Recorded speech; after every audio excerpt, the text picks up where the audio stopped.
রাতে রাতে সকল ভক্ত আমার একটা কথা শুনুন, আমি জানি কৃষ্ণকালী মায়ের কাছে যারা খালি হাতে আসেন ভরা হাতে মা পাঠায়, কিন্তু কিছু না কিছুই আমি জানি। সবাইকে দেখবো, সকল ভক্তদের একটা কথা বলবো, আমার কথাগুলো মন দিয়ে শুনুন। আমি জানি শুধু নাম জপ করবেন জয় কৃষ্ণকালী মায়ের জয়, এই মন্ত্রের মধ্যে অসম্ভব শক্তি আছে, এই মন্ত্রের মধ্যে অনেক পাওয়ার আছে। যারা নাম জপ করেন ঘরে বসে, লাখো লাখো সন্তানরা, কোটি কোটি সন্তানরা তারা নাম জপ করে উপকার পান। আর অজস্র অজস্র ভক্তরা হাসছে, আমি যখন হাসছি 8টা না 10টা টোটো ভর্তি করে হাসছে দেখলাম, আমি বুঝতেই পেরেছি ভক্তরা আমাকে দেখে হাসছে, কাটা করছে। তো যাই হোক, শুধু নাম জপ করুন, আমার জন্য আর একটু কষ্ট করুন। আমি জানি গরম পড়েছে প্রচন্ড, তবে একটা কথা, পেশেন্ট আনবেন না কেউ, পেশেন্ট কেউ আনবেন না এই রোদ গরমে। আপনারা কি করবেন জানেন? ভালো মানুষ এসে পুজো দেবেন, মা শুনবে, আমার কথা শুনবেন। পেশেন্ট আনবেন না আপনারা কেউ, দয়া করে কেউ পেশেন্ট আনবেন না মায়ের মন্দিরে। এই রোদ গরম পড়েছে, এত রোদ, মৃত্যু যখন লেখা আছে মৃত্যু হবেই, জন্ম যখন হয়েছে মৃত্যু সবার একদিন হবে, আমারও হবে, তার জন্য আমিও অমর নয়, আমার মৃত্যু হবে, হবে না? সবার মৃত্যু হবে রাতে রাতে।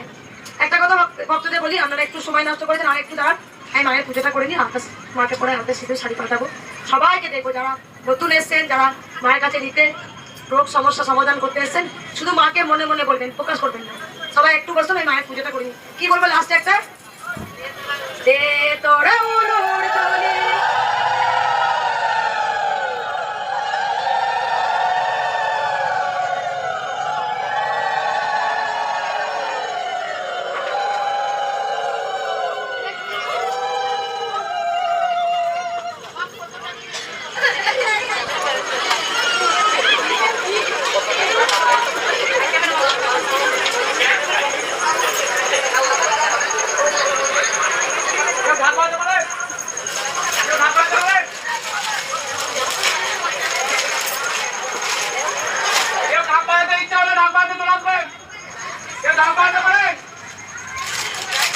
नहीं